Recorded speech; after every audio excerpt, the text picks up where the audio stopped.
Good morning guys. आज हम लोग देखेंगे ट्रांजिस्टर के क्रियाकलाप में कुछ प्रमुख घटना जो एक्सीडेंट होता है, मतलब एक जो भी फिजिकल एक वर्क होता है, जैसे हम लोग ट्रांजिस्टर को बायस करते हैं तो उनके बीच क्या क्या घटना होती है। तो हम लोग यहाँ पे दो तीन घटनाओं के बारे में अध्ययन करेंगे। पहला है हमारा जंक्शन टेम्परेचर यानी संगम का तापमान। ये जो मेरा दो जंक्शन है, जेई यानी एमिटर जंक्शन और जेसी यानी कलेक्टर जंक्शन, ये जो मेरा जंक्शन है, जब इसको हम बायस करते हैं तो उसके बीच एक तापमान, एक तरह का टेम्परेचर बनता है। और इस टेम्परेचर से क्या क्या नुकसान और क्या क्या फ़ायदा होगा और इस पे ट्रांजिस्टर पे क्या प्रभाव पड़ेगा, ये हम लोग देखेंगे। तो हम लोग देखें कि यहाँ पे जैसे लिखा हुआ है, जब कोई ट्रांजिस्टर एम्पलीफायर इत्यादि की तरह कार्य करना आरंभ करता है तो इलेक्ट्रॉन तथा होल्स में प्रविष्ट होने के कारण जंक्शन का तापमान जेई या जेसी का तापमान बढ़ने लगता है। और यह तापमान लोड धारा यानी लोड पे जो करंट बहता है उस पे निर्भर करती है। जितना लोड करंट अधिक होगा तापमान भी उतना अधिक होगा। ट्रांजिस्टर तथा आईसी एक उच्च तापमान सीमा तक ही संतोषजनक रूप से कार्य कर सकते हैं। देखिए, अगर ये जंक्शन टेम्परेचर यानी तापमान एक तरह अत्यधिक बढ़ जाएगा टेम्परेचर, तो ये फिर काम करना बंद कर देगा ट्रांजिस्टर। चाहे आप अगर ट्रांजिस्टर से जो आईसी बनाते हैं उसमें बहुत सारे ट्रांजिस्टर रहते हैं, तो ये अधिक तापमान सीमा से क्रॉस करने के बाद तो ये आईसी भी काम करना बंद कर देता है। तो इसलिए एक नियत तापमान पर रहने के लिए टोटल लोड करंट उस पर निर्भर करता है जितना कि जंक्शन तापमान उसका एक संतोषजनक कार्य कर सके। दूसरा देखेंगे थर्मल रनवे। इसके नाम से ही पता चल रहा है कि जब ये अत्यधिक तापमान से ऊपर जाता है और ये तापमान सहन सीमा के ऊपर चला जाता है, थर्मल रनवे में चला जाता है। क्योंकि यहाँ पर एक मेंशन किया हुआ है, ट्रांजिस्टर में से करंट प्रवाहित होने पर अधिक ऊष्मा पैदा होती है। ठीक है, यह ऊष्मा ट्रांजिस्टर का तापमान बढ़ा देती है। तापमान बढ़ते उसके सीमित तापमान यानी 75 डिग्री सेल्सियस से अधिक हो जाता है तो ट्रांजिस्टर का गुण खत्म हो जाता है। यानी ट्रांजिस्टर का काम क्या है, एम्पलीफाई करना या स्विचिंग करना, तो वो अपना कार्य करना बंद कर देता है। वो सामान्य चालक की तरह काम करने लगता है और ये गुण समाप्त अत्यधिक तापमान बढ़ने से हुआ तो हम कहते हैं ट्रांजिस्टर थर्मल रनवे में चला गया। इस दोष को दूर करने के लिए हम हीट सिंक का प्रयोग करते हैं।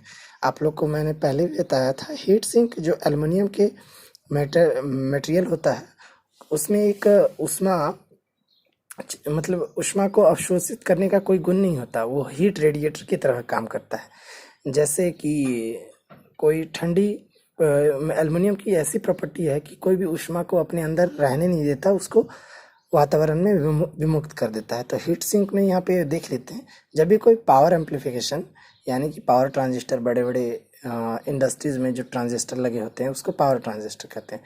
तो पावर ट्रांजिस्टर में हम लोग जो पावर ट्रांजिस्टर का प्रयोग करते हैं और इसमें अधिक करंट बहने से तापमान बढ़ने लगता है और इसे तापमान समान नियंत्रण के लिए हम एल्युमिनियम से बने हीट सिंक का प्रयोग करते हैं। इससे वायुमंडल में मौजूद शीतल से यह सुरक्षित रहता है। यानी एटमॉस्फेयर में जितने भी शीतल मॉइस्चर है उसको ऑब्जर्व करेगा और ये हीट को एटमॉस्फेयर में या वातावरण में विमुक्त कर देगा। ठीक उसी प्रकार चौथा हम लोग देखेंगे जंक्शन कैपेसिटेंस। तो यहाँ पे आप दो जंक्शन जो देख रहे हैं ट्रांजिस्टर के, जेई और जेसी, तो यहाँ पे बेस और कलेक्टर के बीच जो कैपेसिटेंस बनेगा, एक कैपेसिटेंस का फॉर्म होता है, यानी एक कैपेसिटर जैसा बन जाता है। वो बेस टू कलेक्टर के बीच सीबीसी बनता है, बेस टू एमिटर के बीच सीईबी बनता है और एमिटर और कलेक्टर के बीच सीईसी बनता है।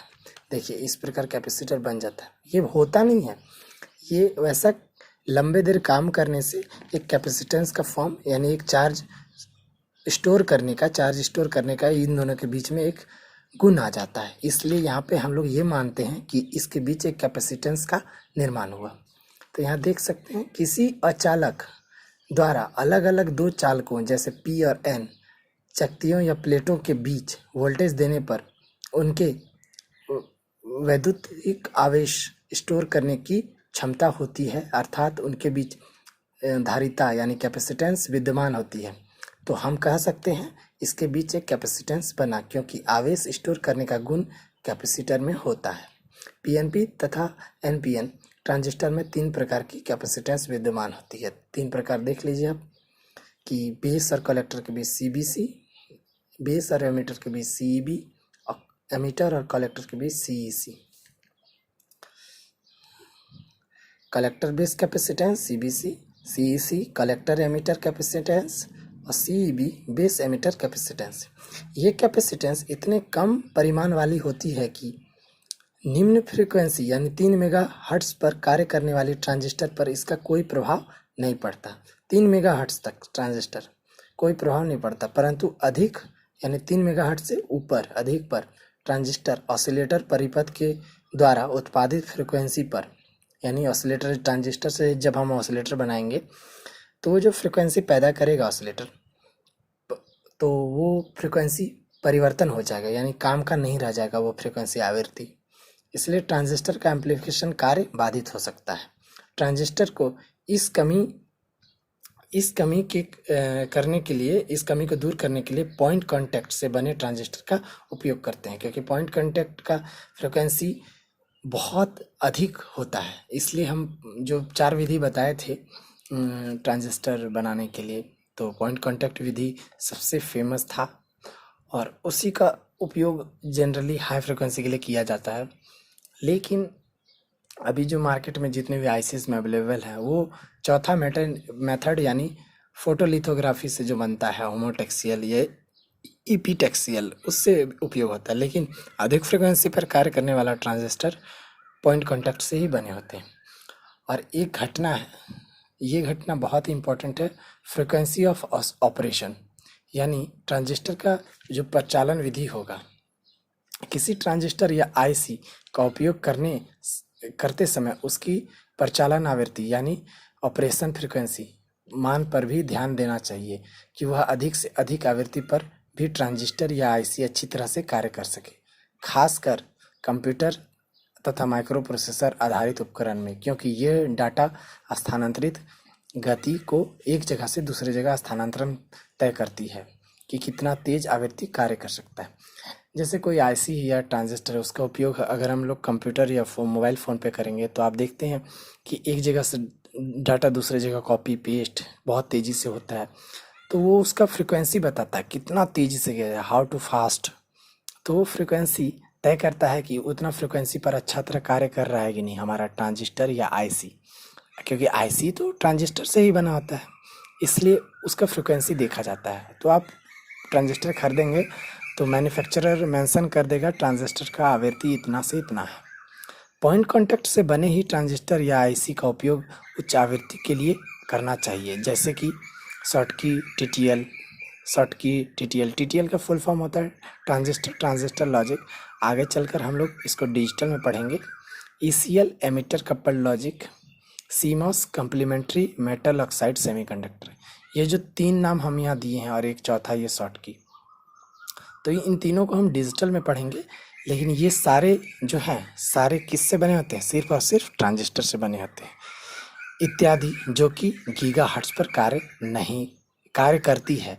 और गीगाहर्ट्ज पर कार्य कौन करेगा, सिर्फ और सिर्फ पॉइंट कांटेक्ट डायोड। इसलिए हम लोग किसका उपयोग करेंगे, पॉइंट कांटेक्ट से बने। याद रखिएगा कि पॉइंट कांटेक्ट से मेथड से बने डायोड का उपयोग हम लोग सिर्फ और सिर्फ हाई फ्रिक्वेंसी यानी बहुत ज़्यादा फ्रिक्वेंसी पर काम करना हो तो ही करेंगे, नहीं तो नहीं करेंगे, बाकी ईपीटेक्सियल करेंगे। ठीक आगे देखेंगे हम लोग।